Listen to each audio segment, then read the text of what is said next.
What the hell is going on? Luka Miller murmured, slowly coming around as if waking from a long dream. He had lived through a complete and fulfilled life within that dream. Unfortunately, or some might say fortunately, he had only received the terminal cancer diagnosis when he reached the age of 80, and until then, he hadn't had any particular health problems. As he felt death encroaching, he could see and hear his relatives crying beside him. At that precise moment, there was a flash of white light, and he found himself standing in front of a door. It felt like he was in a different world. Everything was dreamlike, but he knew very well that he couldn't be dreaming. It was all too clear for that. He could recall every minute detail of what had happened up till then, and he was sure that, in that precise moment, he had been reborn. He immediately recognized the door in front of him as the one from the hovel he had lived in before. As he looked at it, his hand, which was holding the key to the house, trembled slightly. The door was quite old, and there was a tremendous creak as it swung open. The first thing he saw was his daughter, Iris, sitting on the floor, playing with a broken plastic toy train. The moment he saw her, tears welled in his eyes. He hadn't really expected to see his daughter again. Both his wife and daughter had died in the fire, and it was an indelible pain for him. No matter how hard he worked or how much money he earned, that scar would never heal. Daddy! On seeing him, the little girl smiled and immediately got up from the ground and latched onto his legs. As he looked down at his thin daughter, he couldn't help the feeling of sorrow that washed over him, especially when he saw the shoddy hand-me-downs on her little body. Other kids of her age had ruddy cheeks and healthy, plump bodies, but Iris's face was gaunt and tinged a slight yellow due to the lack of nutrition. Squatting down, Luka swept his daughter up into his arms and held her tightly as tears streamed down his cheeks. He could barely stand the shame. For a man who would go on in life to create miracles in the business world, the fact that his daughter was in that state was shocking. I'm so sorry. He couldn't stop the tears. Iris had no idea what her father had been through, but she tried her best to comfort him. Daddy, don't worry. Don't cry. She told him. The words were spoken in such an innocent, childish voice that Luka's tears ran like a torrent. Iris leaned against him in an attempt to comfort him. To hear that from his little girl was like being struck by lightning. He was well aware of how much of a scoundrel he had been before. He had drunk and gambled all day. When he lost everything, he would just ask his wife for money. It was like an addiction, and he couldn't stop.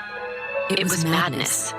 He remembered clearly that, on the day before the fire, his wife wanted to let Iris go to kindergarten, but he had told her that studying was a waste of money. As a result, they'd had a huge fight.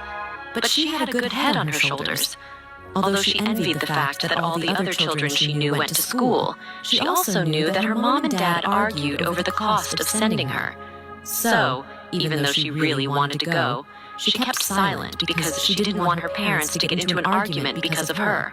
Luka wiped away the tears on his face and bent to pick up his daughter. I promise you that I'll work hard to make money. I'll take you to school tomorrow, okay? Really? Her eyes sparkled with hope, yet concern shadowed her excitement. But we don't have money. I don't want you and Mommy to fight. It's all right, Iris. I won't fight with Mom anymore. Luka promised solemnly. Iris momentarily tilted her little head in disbelief before kissing him hard on his cheek. Suddenly, the door opened. Luka spun around to see who was there and froze. It was Marcia, his wife. She was also the one who had set fire to the family house. The woman standing at the door had shoulder-length hair. She was dressed in a professional manner and exuded energy. She was obviously quite capable and businesslike. She was also attractive with a button nose and shining eyes set against her fair skin. The only flaw in her features was her rather haughty and cold expression, which somewhat ruined the beauty of her looks. Despite what she had done, Luka didn't hate her. The sight of mother and daughter tightly clinging to one another in the raging inferno was a memory that would haunt him to the end of his days.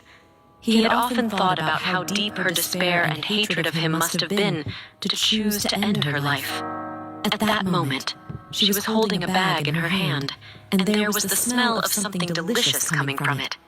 He instantly guessed that it was the roast duck that Iris always longed for. Even though it was relatively cheap, his daughter had only eaten it once in her entire life. In Marcia's pocket was a lighter she had gotten for this moment. The gasoline was ready and stored in the kitchen cabinet. The fragrance of the food finally reached Iris, and she immediately broke free from Luka's arms and rushed to Marcia. Mommy, what is it? It's the roast duck. You're always asking for it, aren't you? A smile reserved only for her daughter appeared on Marcia's face, but Luka could see that it was rather forced. Daddy, look, Mommy bought a roast duck. Luka approached the pair of them. He kept a wary eye on Marcia, unsure of her reaction. He desperately wanted to hold her and tell her how much he missed her, but when he saw the disgust in her eyes, his heart sank. A long time ago, they had begun sleeping in separate rooms. It was really no surprise, as he used to come home drunk every day and was prone to lashing out. Marcia didn't want that to affect her daughter. Iris took the roast duck from Marcia and rewarded her with a beaming smile. The more sensible and lovely her daughter was, the more upset Marcia felt because she knew that what she was planning to do was cruel. After putting the roast duck on the table, the young girl turned to Marcia and said, Mommy, Daddy said that he would take me to kindergarten tomorrow. Marcia's eyes flashed with anger as she saw the look of joy and hope on Iris's face. She turned to glare at Luka. "Do you think it's funny to lie to a child?" Every time they argued, it was because of money. It was the same thing over and over again. Luka would promise that the next day would be better, but nothing ever changed. Not only had he let her down, but he had also disappointed their daughter. She could only take so much. She couldn't even begin to count the times that he'd made promises and then let them down. For Marcia, Luka had no credibility left at all. Not only was she disappointed, but she was also desperate and hopeless, to the point that she was willing to burn herself and her innocent daughter alive. For once, Luka didn't want to get into it.